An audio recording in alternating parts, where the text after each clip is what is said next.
इंसान के पास मोस्टली दो रास्ते होते हैं, या तो वो अपने इर्द गिर्द एक झूठ का बबल बनाकर पूरी जिंदगी उसमें गुजार सकता है, या फिर हकीकत का सामना करके आगे की तरफ बढ़ सकता है। और पाकिस्तान की जो मूवी इंडस्ट्री है वो भी एक ऐसे मोड़ पर आकर खड़ी हो गई है कि जहां पर हमें ये डिसाइड करना है कि क्या हम उस झूठ के बबल में रहना चाहते हैं या हकीकत का सामना करके आगे की तरफ बढ़ना चाहते हैं और अच्छी मूवीज़ बनाना चाहते हैं और अच्छी मूवीज़ देखना चाहते हैं। तो इस वीडियो में मैं थोड़ी सी तल्ख बातें करूंगा। अगर आपको तल्ख और चुभती हुई बातें नहीं पसंद तो आप इस वीडियो को छोड़कर जा सकते हैं और पूरी ज़िंदगी आप उस झूठ के बबल में गुजार सकते हैं और ऐसी मूवीज़ जाकर देख सकते हैं जिसमें एक हीरो हो, 15-20 इकट्ठे गुंडे हों जिनको वो मार रहा हो और एक आइटम नंबर हो।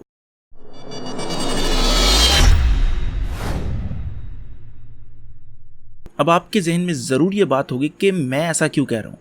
इसके पीछे रीज़न है क्योंकि एक ही दिन में मेरे साथ दो ऐसे वाक़ये हुए जिन्होंने मुझे मजबूर किया कि ये मैं वीडियो बनाऊँ। पहला तो वाक़या दुर्ज वाला है। आपने दुर्ज मूवी का नाम ज़रूर सुना होगा, जिसको शमून अब्बासी ने डायरेक्ट किया है और ख़ुद भी वो इस मूवी में है। और ट्रेलर देखने के बाद वो मूवी काफ़ी प्रॉमिसिंग लग रही थी। वो मूवी बेसिकली 2-3 डिफरेंट स्टोरीज पर बेस करती थी। यानी वो कैनिबलिज्म वगैरह होता है ना कि बंदे खाते हैं, तो दो भाई थे जो मुर्दा निकाल कर कब्र से उसको खाया करते थे।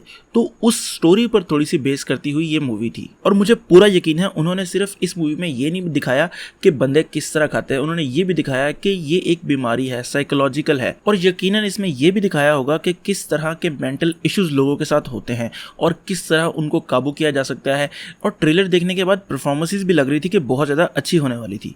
लेकिन हुआ क्या कि सेंसर बोर्ड जो है इस्लामाबाद का कोई, उसने पास नहीं किया इस मूवी को। जो पंजाब और सिंध का मेरे ख्याल से सेंसर बोर्ड था उसने तो शायद पास कर दिया, लेकिन फेडरल ने इसे पास नहीं किया और इस मूवी को बैन कर दिया गया। जो पंजाब और सिंध का था उसने मेरे ख्याल से सिर्फ 1-2 डायलॉग को काटा था, लेकिन जो फेडरल था उसने पूरी की पूरी मूवी को मेरे ख्याल से बैन कर दिया है। लेकिन इसके मुकाबले में अगर देखूं मैं कि कौन सी मूवी सेंसर बोर्ड पास कर रहा है, तो आप देखें परे हट लव, हीर मांझा और इस तरह की जो बेतुकी मूवीज़ हैं, और एक बाजी भी आई थी, वो बेतुकी मूवीज़ को सेंसर बोर्ड पास कर रहा है और हम लोगों को दिखाने के लिए लाया जा रहा है। और लोग इतने कोई बेचारे मासूम हैं, वो जाकर उन मूवीज़ को देखते हैं, एंजॉय करते हैं और बाद में उनको अच्छी रेटिंग भी देते हैं और उनकी नज़र में वही सिनेमा एक आर्ट बन जाता है। वो समझते हैं कि यही सिनेमा है और इससे बेहतर कोई चीज़ नहीं है। और दुर्ज जैसी कोई मूवी उनके सामने आ जाए तो उनका दिल खट्टा होना शुरू होता है, यार ये क्या मूवी बना दी, ये किस तरह की मूवी है, क्या बंदे खाते हुए हम देखेंगे लोगों को। अच्छा, यहाँ पर कहीं भी मैं ये नहीं कह रहा कि जो दुर्ज है वो एक मास्टरपीस है और बड़ी अच्छी मूवी है, क्योंकि मैंने तो देखी नहीं।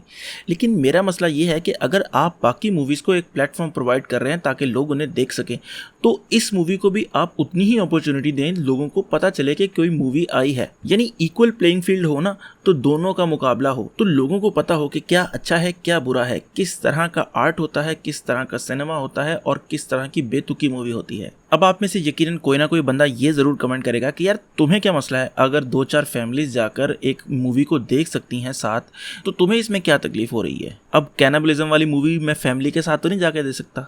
बिल्कुल आपकी बात सही है। तो मेरा मसला यहाँ पर उन मूवीज़ के साथ नहीं है, मेरा मसला उन मूवीज़ की सैचुरेशन से है। देखिए, एक मूवी आए 6 महीने के बाद वो एक अलग बात है, लेकिन अगर आप उसी तरह की मूवीज़ मुसलसल बनाते जाएं और उन मूवीज़ की तादाद के नीचे एक अच्छी मूवी दब कर आ जाए, जैसे लाल कबूतर आई थी। लाल कबूतर मेरे ख्याल से बड़ी बेहतरीन मूवी थी, हालांकि वो भी फैमिली के साथ जाकर देखी जा सकती है, लेकिन लोग नहीं देखने गए।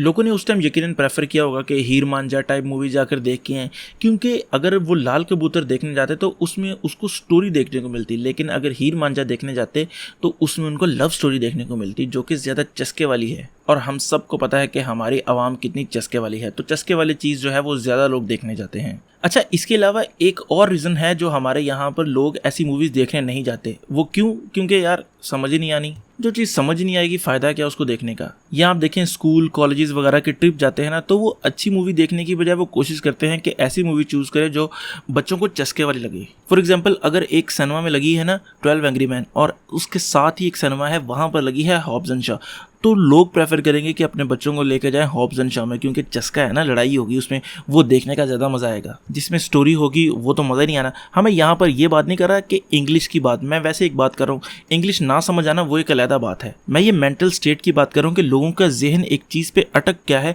कि हम दिखाएंगे नहीं क्योंकि उनको समझ ही नहीं आनी। अगर हम उनको दिखाने ले जाएंगे तो फायदा कोई नहीं होना, पैसे जाया हो जाने हैं। यानी इसको ऐसे समझे कि आप अपने बच्चों को पूरी जिंदगी दाल चावल खिलाए जा रहे हैं और बिरयानी इस डर से नहीं खिला रहे कि उनको शायद मजा ना आए, वो कहें कि यार अच्छी नहीं बनी। जाहिर सी बात है, हर इंसान का टेस्ट डिफरेंट होता है, लेकिन इसका कतन मतलब ये नहीं है कि बिरयानी बुरी है। हाँ, आप उनको 2-4 दफा बिरयानी खिलाएं, उनको भी पता लगे कि यार बिरयानी क्या है, उनकी जुबान पे भी टेस्ट लगे कि यार बिरयानी क्या चीज़ होती है, तो उनको मज़ा आना शुरू होगा। आप उनको एक दफ़ा बिरयानी भी ना खिलाएं और उनको दाल चावल खिलाते रहें और ये डरते रहें कि यार बिरयानी शायद उनको पसंद ना आए तो मैं खिलाऊंगा ही नहीं, तो ये सरासर गलती आपकी है। तो एंड पर मैं यही कहूँगा कि आप लोगों को फैसला लेना है कि आप लोगों को फ्यूचर में क्या करना है।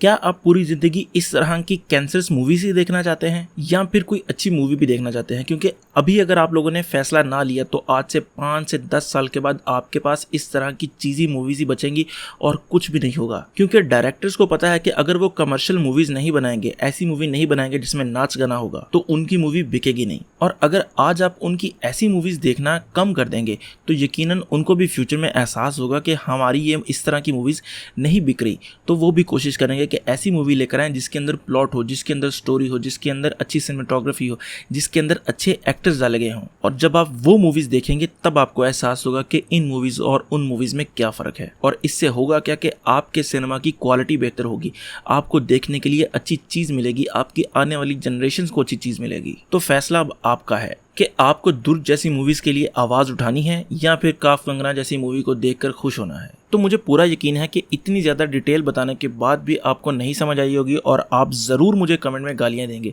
तो वेलकम आप लोगों का। बाकी जिन लोगों को ये वीडियो पसंद आई है ना, तो वो इस वीडियो को अपने उन दोस्तों के साथ ज़रूर शेयर करें जो ऐसी मूवीज़ देखने के शौकीन हैं, जो चीज़ी किस्म की हो, जिनमें नाच गाना हो, जिसमें फ़ाइट सीक्वेंस हो बहुत ज़्यादा।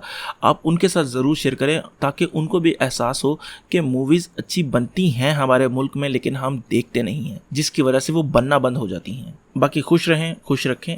अल्लाह हाफिज़।